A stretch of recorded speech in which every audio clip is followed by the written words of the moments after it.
Hi guys! Welcome back to my YouTube channel. I'm finally back again after a long time.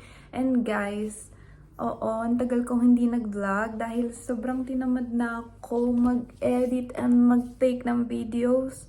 Lalo na't ang dami nangyari sa life ko namin. And yeah, now I'm back. And bakit nga ba ako nawala? Ang daming nangyari. So, hindi ko natanda kung kailan pa ako last nag-vlog or last na nag-upload dito sa YouTube.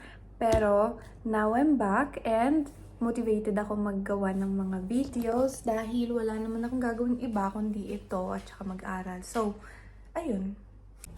Ngayon, kaya ako nag-vlog kasi for the first time, magluluto tayo ng adobo without any help of anyone dahil nasa trabaho sina mama at papa and si Chai nasa school.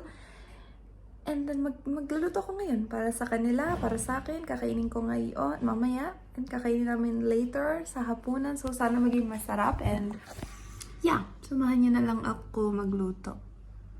So guys, now, nag-struggle ako dahil hindi ako makakuha ng video kung saan tinuturo nila kung paano magluto ng chicken adobo.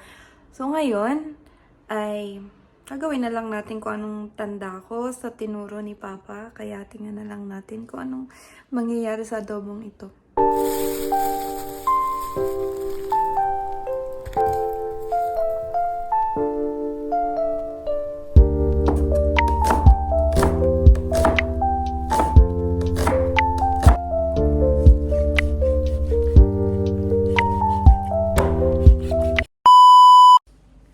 Guys, walang toyo.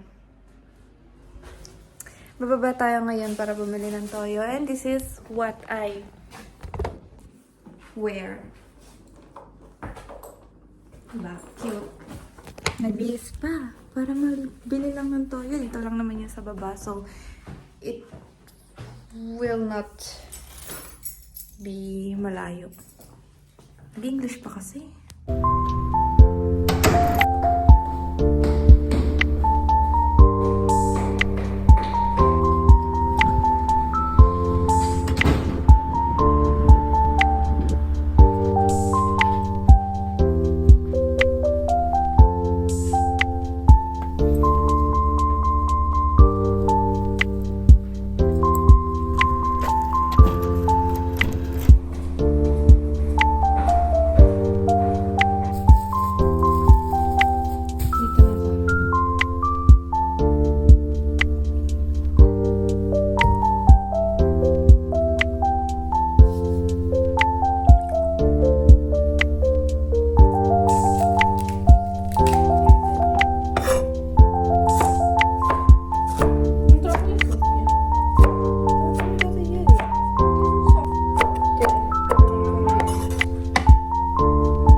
So guys, tapos na natin lutuin ng adobo and as you can see naman sa video ay mukha naman siyang okay, I guess.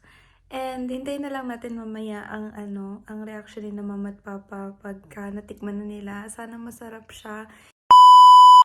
So guys, yun na yun. Nalimutan ko na mag-video after nun. Hindi na ako nakapag-video reaction dun sa adobo. So, tapos na yung vlog. And it's been a week since dun sa tinake kong vlog na yun. Kaya, wala. Para may upload ko na. Tama na. End na. See you in my next vlog. Bye-bye!